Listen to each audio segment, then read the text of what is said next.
Hi everyone, it's Nick. Welcome back to my channel. Okay, in this video today, we're gonna be talking about 5 interior design styles that are so hot right now going into 2022. So as is always the case when I talk about interior design styles, it's so important that in the end, you always find your own signature style, right? So that oftentimes includes a blend of different design styles to create something that is uniquely your own. So you're gonna see a lot of images in this video, a lot of things you can borrow from, and that is okay because I do think that to find your signature style, it's really helpful to look at different things that you like and different things that you don't and start to sort of feel out something that feels uniquely your own. Okay, first design style that I think is going to be really trendy is going to be warm minimalism. So minimalism is a design style that is not necessarily new. It has been one that has been very trendy for a number of years now, right? You don't have to look very hard on YouTube to find people that live a minimalist lifestyle or design minimalist spaces. These are spaces that feel really neutral. They tend to not have a lot of clutter. In fact, they have very little or no clutter at all. These are spaces that just feel really minimal. These are places where everything is really intentional, everything is really curated, and it's just what you need. It's nothing superfluous, nothing is excessive, and really like a lot of decor pieces tend to be kept to a minimum. It's called a minimalist style, that makes sense. Now, so what is new? What is this new version of minimalism that we're gonna see in 2022 and going forward? Well, for a long time, the minimalism that we saw over the last several years has been a little bit cooler in nature, and the color palette has mostly been a lot of white, some black, and a lot of gray. Kind of that art gallery sort of aesthetic that you may have been seeing over the years, that has been really popular for a number of years. What we're going to see going forward is more of a warmer version of minimalism than we have seen over the last few years. So this is actually in line with the color trend videos that I have been doing over the last, year and a half or so. We are seeing people's color palettes move more into a warmer direction. So instead of white, we're seeing more cream, things with a slight kind of yellow or kind of a creamier undertone than the stark, white that we have seen before. Moving into sort of warmer woods rather than sort of the gray woods that we have seen for a number of years. Things like oak, things like walnut are coming back more into fashion than the gray woods that we saw in previous years. So the main difference, as I said, is that it's still a minimalist style. We're still seeing things be very curated, very intentional in what you're bringing into the home, but we're seeing it in a much warmer version. So you're still going to keep the color palette fairly monochromatic. It's going to feel very neutral because, again, you want to create kind of a really serene, calm space in a minimalist style, ideally, but that color palette is going to be a lot warmer than we've seen in the past. So definitely a trendy style that we're seeing a lot more of, and I think we will continue to see a lot more of. Okay, the next design style that I think is going to be really popular is going to be maximalism. So I just mentioned that we have had many years of minimalism being kind of a very popular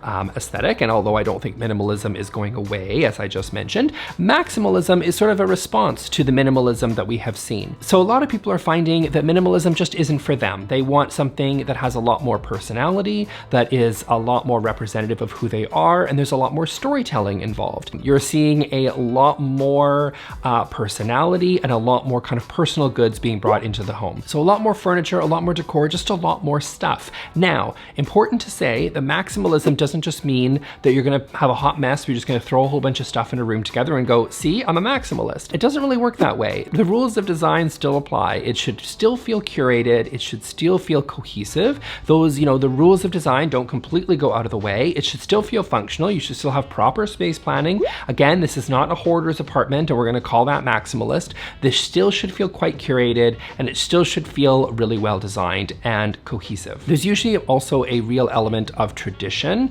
and sort of sustainability brought into a maximalist space. So usually I find, my personal opinion, is the maximalist spaces that are the most successful are the ones that sort of mix a lot of those vintage pieces, those found pieces, maybe things that you've brought home from your travels, maybe something that you inherited from your grandmother or whatever, and you're trying to bring that into your home, but it's mixed with some more contemporary pieces as well. I think that's usually the most successful. That way it doesn't look sort of like it's stuck in the past. It sort of feels a little bit fresher and a little bit more contemporary. You're kind of mixing some vintage with the contemporary in together into one space. So there's also a sustainability piece there as well. So instead of kind of feeling like everything is purchased at a big box store, a lot of people have found that this kind of mid-century modern sort of disposable furniture kind of thing is something that they want to reject. And so I think maximalists are really putting focus on making sure that there's some vintage or some quality pieces, found pieces, so they're not sort of buying new all the time, that they're able to take things that they love, things that they've inherited, things that they found, and bring them into a little bit more of a contemporary space. So there is kind of a sustainability angle there that I think is really important to a maximalist style as well. So in a maximalist style, you'll see things like upholstered armchairs, lounges with piping, maybe frills or some skirting as well, things that could be like florals or patterned wallpaper, dark timber furniture, different sort of textures, cotton, linen, sort of lots of different sort of textural pieces as well. So really layering in those colors, the texture, the pattern, because this is not a style that is afraid of those things, right? This is a style that embraces color, embraces pattern, embraces texture, embraces just more. It's called maximalism for a reason, right? It's about bringing in all that stuff together in a really cohesive and interesting way that shows off a lot of personality. That is what maximalism is all about. Again, this is a reaction to the cold or perceived sort of cold and impersonal and maybe even soulless minimalist design that we have seen for many years. This is a design that is oozing personality and oozing sort of storytelling,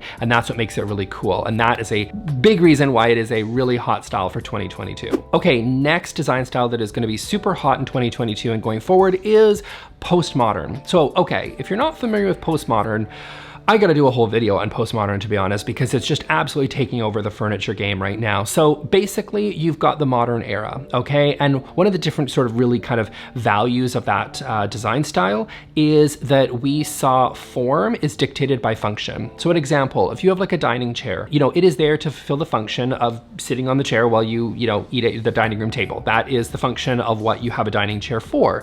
Now, the mid-century modern or the modernists believe that the dining chair, therefore, should be quite simple in shape and with a lot of kind of minimal ornamentation. So it should be really, really basic and simple and fulfill the function of what its job is. And that is why for many years, as we've seen, mid-century modern been so popular over the last decade. Now, postmodernists believe that that is boring. So if you've walked into a West Elm or an IKEA or any of these places lately and you're just like, ugh, this is just so boring, modern is boring, then the postmodern may be the design style for you. Now, originally the postmodern, I would call that era, just to kind of give you a touch point, would be like the 80s and 90s aesthetic that we've seen, right? So think like the Saved by the Bell intro, think like the MTV early logo, right? With all the different colors, right? Everything was really new. It was interesting. They were not bound by function dictating form. They were like, let's just do something really weird and crazy and see what happens. But that really sort of defined that era. So you're seeing that brought back in new and interesting ways in 2022 and beyond.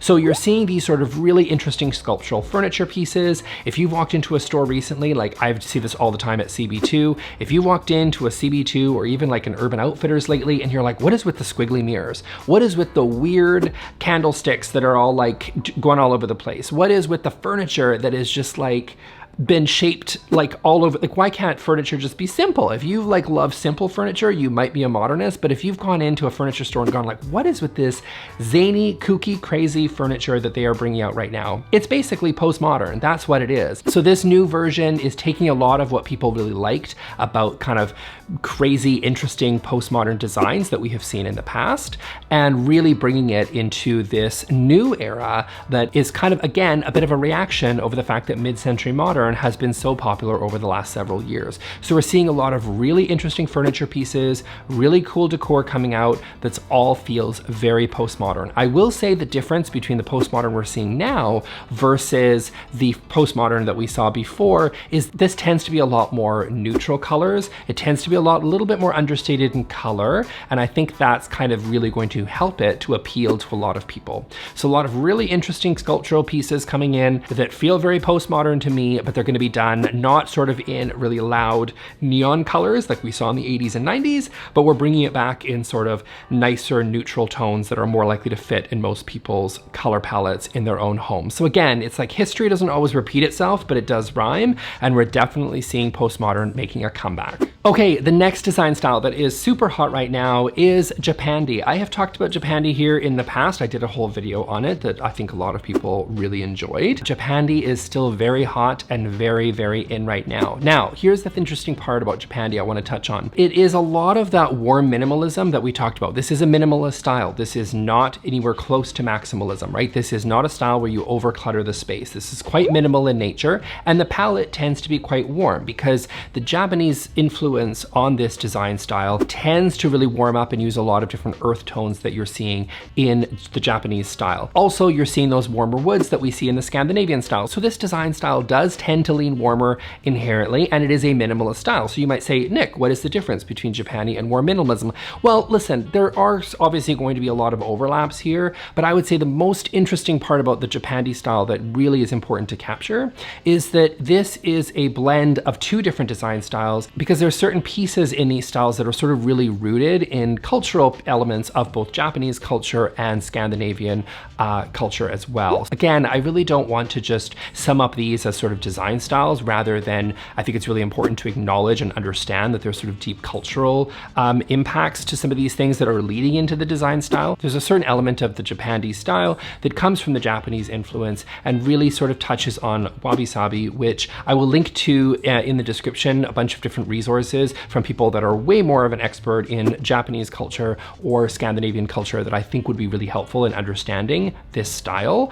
But basically, there is a certain beauty and imperfection that is really important to the Japandi style that I think is really important to understand and capture, that is not necessarily in the warm minimalist style. So warm minimalism to me is much more of a blank canvas in terms of what you kind of want to do with it. Japandi is a little bit more rooted in sort of cultural tradition, but there is a really beautiful sort of elegance in the Japandi style. There's sort of a rustic, organic feel to it that I think is really beautiful and has a very timeless quality to Japandi, and that is why it is so popular and honestly one of my personal favorite design styles going into 2022. Okay, and then my fifth design style that I think is so hot right now, and I'm going on a limb on this one because it's not necessarily shown up everywhere, but I feel like Art Deco is going to be a design style that is already starting to take off and will really start to take off in the future.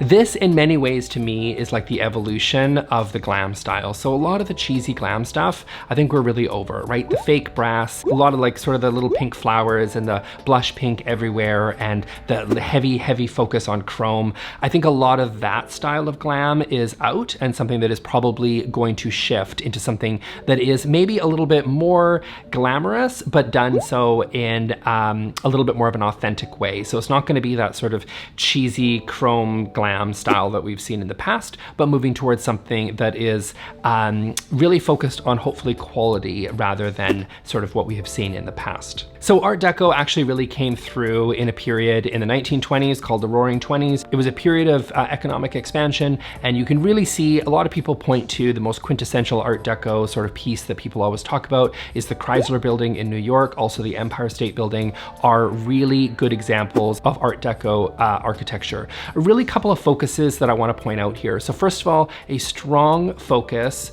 on pattern and really interesting sort of angled patterns mixed in with graceful curves. So again, if we've talked about the postmodern era, had a lot of sort of interesting funky curves to it, definitely seeing that also in Art Deco as well. And I think that's really what's going to make Art Deco feel sort of really sort of fresh and new. And what I also really love about Art Deco is it just harkens back to a period where there was just, the era was just an incredibly optimistic era.